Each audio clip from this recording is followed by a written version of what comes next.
Good evening guys, welcome back to our channel. आज का हमारा टॉपिक है फ्रेजल वर्ब।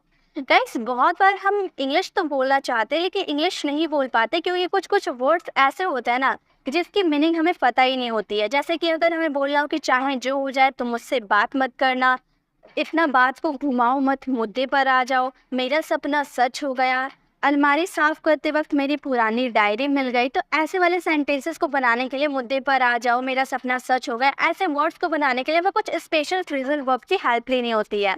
अगर हमें वो फ्रेजल वर्ब पता ही नहीं होंगे तो इस तरह के सेंटेंसेस को बना ही नहीं पाएंगे। तो आज के इस वीडियो में हम कम से रिलेटेड फ्रेजल वर्ब को कवर करने वाले, बहुत सारे फ्रेजल वर्ब को कवर करेंगे जो हमारे स्पोकन इंग्लिश में बहुत ही ज्यादा इंपॉर्टेंट है। चलिए वीडियो को स्टार्ट करते हैं। सबसे पहले अगर हम किसी भी वर्ब्स के साथ, यहाँ पर कम होगा, ठीक है। सबसे पहले कम का फॉर्म्स हम देख लेते हैं। कम हमारा फर्स्ट फॉर्म होता है, इसके सेकंड फॉर्म हो जाते हैं कम, और इसके थर्ड फॉर्म हो जाता है कम। अगर आपको वर्ब नहीं आता है तो मैंने इससे पहले वाले क्लास में 1.5 घंटे की वर्ब्स वाली क्लास अपलोड की हूँ, तो आप उसमें से वर्ब्स के फॉर्म को याद कर सकते हैं। बहुत सारे मैंने उसमें वर्ब्स बता रखी हूँ। तो पहला हमारा वर्ब्स है कम ट्रू। कम ट्रू का मतलब होता है सच होना। कम ट्रू का मतलब हो सच होना। जैसे मेरा सपना सच हो गया, आप बोलते हो ना मेरा सपना सच हो गया। इन सेंटेंस को आप बनाओगे, my dream will come true.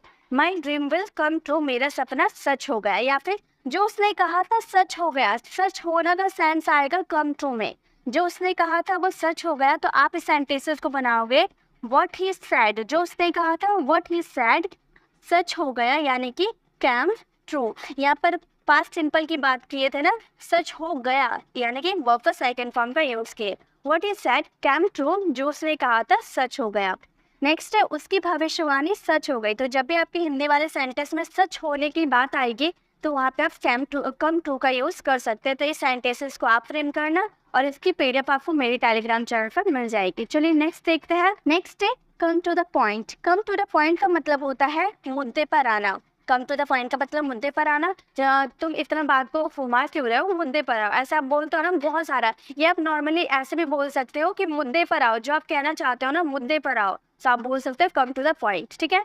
तो बात घुमाओ मत, मुद्दे पर आओ, तो आप बोल सकते हो don't beat around the bush. ये देखिए एक फ्रेजेस है, don't beat around the bush, मतलब बात को घुमाओ मत, मुद्दे पर आओ, कम टू द पॉइंट। मुद्दे पर आओ, कम टू द पॉइंट। जैसे वो मुद्दे पर नहीं आ रहा है, तो इस सेंटेंसेस को आप बोल सकते हो। देखिए इसके लिए आप गेट का भी यूज कर दोगे तो भी आपका सेंटेंस बिल्कुल सेम रहेगा। गेट का भी यूज हम करते हैं कम को रिप्लेस करके, ठीक है। तो हम बोलेंगे दैट्स नॉट कमिंग, मुद्दे पर नहीं आ रहा है, यानी कि coming to the point. Coming to the point हमारा सेंटेंस बन गया, that's not coming to the point, वो मुद्दे पर नहीं आ रहा है। नेक्स्ट है वो मुद्दे पर आ रही है। वो मुद्दे पर आ रही है, इस सेंटेंसेस को आप फ्रेम करना और इसका आंसर कमेंट बॉक्स में करना। चलिए नेक्स्ट फ्रेज अब आपको देखें। अब है कम वोट में। कम वोट में का मतलब होता है चाहे जो हो जाए। मैं उससे बात नहीं करूंगी चाहे जो हो जाए, मैं उसके घर नहीं जाऊंगी चाहे जो हो जाए।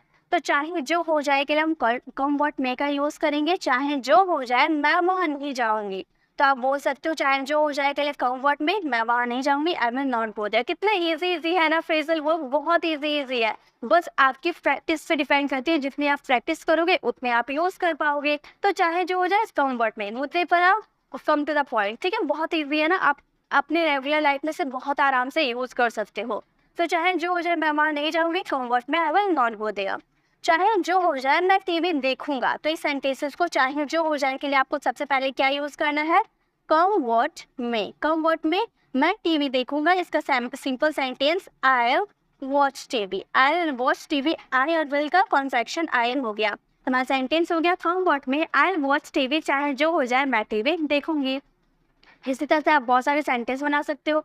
चाहे जो हो जाए मैं वहाँ जाऊंगी, चाहे जो हो जाए मैं उससे बात करूंगी, चाहे जो हो जाए मैं उसके घर कभी नहीं जाऊंगी। तो ऐसे बहुत सारे सेंटेंसेस आप बना सकते हो। चाहे जो हो जाए मैं उससे बात करूंगी, इस सेंटेंसेस को आप फ्रेम करना और इसका आंसर कमेंट बॉक्स में करना। चलिए नेक्स्ट देखें। अब है कम अलाउंग। कम अलाउंग का मतलब होता है किसी के साथ कहीं जाना। किसी के साथ कहीं जाना। अलाउंग का मतलब ये हो गया किसी के साथ कहीं जाना। जैसे कि मैं बाजार जा रही हूँ, साथ चलोगे। जैसे आप बोलते हो ना, काफी यूज करते हो ना, मैं वहाँ घूमने जा रही हूँ साथ चलोगे, मैं पढ़ने जा रही हूँ साथ पढ़ोगे। मतलब साथ कोई चीज साथ कहीं जाने की बात कर रहे हैं, ठीक है। तो वहाँ पे कम अलोंग का यूज करेंगे। मैं बाजार जा रही हूँ, I am going to the market. Simple sentence, साथ चलोगे, want to come along. want to come along मतलब साथ चलना पसंद करोगे, ऐसा हम पूछ रहे हैं ना, तो want to come along का यूज कर सकते हैं। जैसा नेक्स्ट है, मैं घूमने जा रही हूँ साथ चलोगे, मैं घूमने जा रही हूँ साथ चलोगे, तो ये सेंटेंसेस को आप बोल सकते हो आई am going for a walk, I am going for a walk, मैं घूमने जा रही हूँ, I am going for a walk. साथ चलोगे, तो इस सेंटेंसेस को आप इस तरह से वांट टू कम अलोंग का भी यूज कर सकते हो, या फिर आप बोल सकते हो do you want to come along. ठीक है, do you want to come along का भी यूज कर सकते हो, या वांट टू कम अलोंग का भी यूज कर सकते हो, आपकी मर्जी। ठीक है, तो I am going for a walk, do you want to come along. तो डू यू का आप यूज करोगे या नहीं करोगे, ये आपकी चॉइस है। ठीक है, मैंने दोनों आपको बता दिया कि दोनों में से आप किसी तरह से भी आप सेंटेंसेस को बोल सकते हो। क्या तुम साथ आओगे, इस सेंटेंसेस को आप फ्रेम करना और इसका आंसर कमेंट बॉक्स में करना। चलिए नेक्स्ट देखें। कम एक्रोस का मतलब होता है चार से कुछ मिल जाना। जैसे आपकी बहुत पुरानी कोई चीज़ गुम हो गई है, अचानक आप साफ सफाई कर रहे थे, अचानक कोई चीज़ मिल गई, सडनली मिल गई, ठीक है, एक्सीडेंटली मिल गई, तो उस सेंटेंसेस में आप यूज़ कर सकते हो कम एक्रोस का। जैसे कमरे की सफाई करते वक्त मुझे मेरी पुरानी डायरी मिली, बहुत दिन से गुम हो गई थी, कमरे की सफाई कर रही थी मैं, तो अचानक से मेरी पुरानी डायरी मिल गई, तो एक्सीडेंटली मिली ना, तो उस सिचुएशन में आप कम एक्रोस का यूज़ कर सकते हो। तो आप बोलोगे सफाई करते वक्त, यानी कि while cleaning, while cleaning the room, while cleaning the room, room की सफाई करते वक्त while cleaning the room I come across my old diary। तो यहाँ पर अचानक से मिल जाना के सेंस में आप गेट का यूज़ नहीं, कम अक्रॉस का यूज़ करोगे। ठीक है, तो इसका पाने के सेंस में हम कम एक्रोस का यूज़ किए हैं। वाइल क्लीनिंग द रूम, कमरे की सफाई करते वक्त मुझे मेरी पुरानी डायरी मिली, I came across my old diary. ठीक है, नेक्स्ट से इंटरनेट पे कुछ देखते वक्त आपकी वीडियोस मिल गई, तो इस सेंटेंसेस को आप फ्रेम करना, इसका आंसर कमेंट बॉक्स में करना। चलिए नेक्स्ट देखें। अब है कम ओवर। कम ओवर का मतलब होता है किसी के घर आना। कम ओवर का मतलब किसी के घर आना।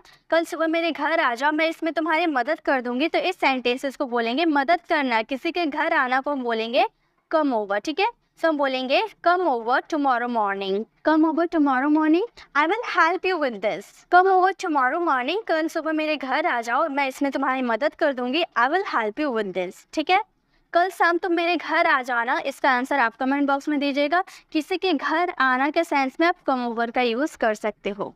चलिए नेक्स्ट देखें। अब है कम ऑफ। कम के साथ ऑफ का यूज कर देंगे, ये हमारा प्रपोजिशन होता है। कम के साथ ऑफ का यूज कर देंगे, मतलब अलग हो जाना, किसी चीज़ से कोई अलग हो जाना। जैसे कि एग्जाम्पल से आप अच्छे से समझोगे।